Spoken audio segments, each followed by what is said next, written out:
The focus of Session 6 is on how culture influences creativity. It is undoubtedly the case that culture encourages and discourages creativity and even validates certain instances of it while rejecting others. The challenge for socio-cultural theorists was to determine what cultural elements influenced creativity and how these elements impacted the individual. One of the most prolific sociocultural theorists is Csikszentmihalyi. He developed a way of studying creativity based on systems theory. Systems theory is present in other disciplines, but in terms of creativity, it endeavors to explain it not as a single entity, but as emerging from a complex system with interacting subcomponents. We will discuss the subcomponents of Csikszentmihalyi's approach in the next few slides. Before we do that, it is important to understand his underlying perspective. For Csikszentmihalyi, creativity is a phenomenon that is constructed through an interaction between the producer and the audience.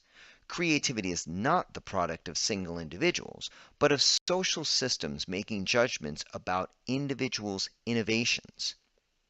The definition has important implications for individuals as well as us as educators. The systems approach is comprised of three elements: the individual, the culture, and the society. Culture is comprised of various domains, including mathematics, accountancy, and biology. Domains are topical areas within culture with their own sets of rules, knowledge, and skills. Just as culture is the sum total of all domains of knowledge, society is the sum total of all the fields of experts. Fields are made up of individuals who practice in a given domain and may serve as gatekeepers to the field and its respective domain of knowledge. For example, they may be dissertation committee members who grant doctoral degrees. Operating within the society and domain is the individual who brings with them skills and talents that are filtered through their personal background. For creativity to occur, individuals must have access to the domain. Individuals must produce novel variation in a particular domain, and this variation must be recognized by the field based on the rules of the domain. For example, for an individual to be innovative in horse breeding, they must have access to horses and breeders, and even with that access, they must learn and operate within the rules while at the same time offering compelling innovations which appeal to, at least a majority of, the field of experts or gatekeepers. Let's explore the role that culture and the specific domain play in determining instances of creativity. Again, culture is the sum total of all domains, and domains are topical areas within the culture that have their own sets of rules, knowledge, and skills. Again, the best way to think about this is domains of knowledge. Now, Csikszentmihalyi developed questions about the domain and the culture that he believed would help determine their influence on creativity. Here's some examples. How is domain information stored? How is domain information made available? How important is the domain to the culture? How accessible is the domain? And how autonomous is the domain from the rest of culture? Some of the questions regarding culture is, how is information stored? How accessible is the information? How separate are the domains in culture? And how open is the culture to other cultures? These are some of the questions that Csikszentmihalyi came up with to help us think about how culture in the specific domain of knowledge influences instances of creativity. Now, from an educational standpoint, we can see that accessibility is the primary driver of creative thinking. So when you think about your classrooms and the major changes that have happened in this field over the last 20 years, you see that technology and the internet have significantly increased access to domain knowledge. This allows our students to think creatively because they're getting a variety of perspectives at their fingertips. Next, let's explore the role that the field of experts and the wider society play in creativity. Now, to make the distinction between society and field and culture and domain, think about culture and domain as knowledge and information versus society and field, which is really focused on people. We're talking about the field of experts within a society of people. Again, fields are made up of individuals who practice in a given domain as experts and gatekeepers. That's the important point here, is that in some way they control access to the field and to the domain of knowledge. And society is the sum total of all fields of experts. Here are some of the questions that Csikszentmihalyi came up with regarding the field. Is the field able to get resources from the society? Is the field independent of other societal fields? How much does the domain constrain field judgments? How institutionalized is the field? How much change does the field support? Now you can see the significance of these questions when it comes to the flexibility of the field and how much resources are available. The flexibility of the field, specifically the field of experts, has a tremendous impact on creativity. Think about the field of accountancy. It is highly regulated, highly controlled. In many cases, if you want to get into that field, you need to take the CPA designation. This is controlled through a test.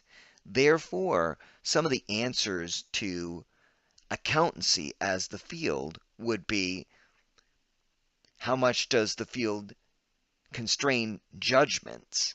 Well, very much in accountancy, because not only do the field of experts control it, but the government, regulators also control that field. Now, society plays into this as well. So is there surplus energy available? This is a key question because in the midst of a depression or a war, there is less opportunity or resource or energy or appetite for creative thinking. Most of it is put towards survival. Does the society value and encourage creativity in this particular field? So you can imagine that even in Western history, our values and desires have changed, whereas now technology is an important source of creativity, whereas 500 years ago it might be painting or sculpture. Are the societal and societal and economic conditions open to change? How much social mobility is there?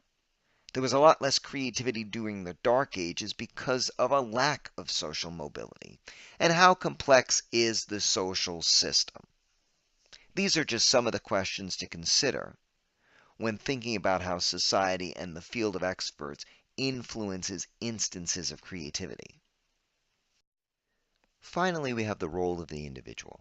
The individual possesses unique characteristics. These could be special talents.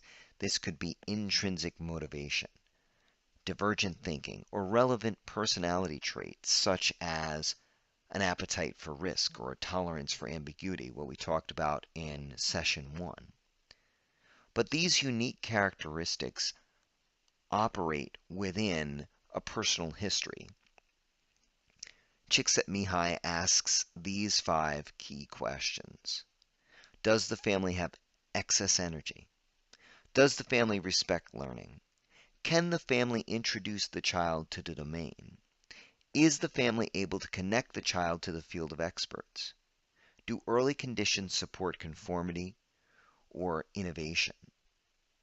When you think about the scenario that I gave a couple of slides ago about innovation in horse breeding, these questions are so significant because if the family does not have excess energy, translation, excess money, disposable income, to spend on me going to horse camp or purchasing a horse, then the likelihood of me being able to innovate in that field that I can't even access is pretty low. Likewise, if the family doesn't respect learning, and give an opportunity for me to get into that field to learn about it, and they don't have connections to the fields of experts, this diminishes my ability to innovate in that field. And probably most importantly is this idea of conformity or innovation, which is encouraged. We talked a lot about this in week 2 about how to balance control and freedom, and it's a very fine line. However, there should be an encouragement to innovate in order to give children and students comfort with coming up with new ideas rather than always driving them towards the one right answer. Now, I have to admit that I was intrigued by this theory when I first came into contact with it back when I was studying for my PhD at Drexel.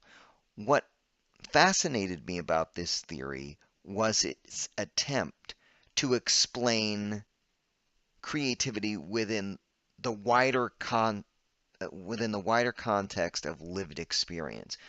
But it does have some interesting implications for us to consider.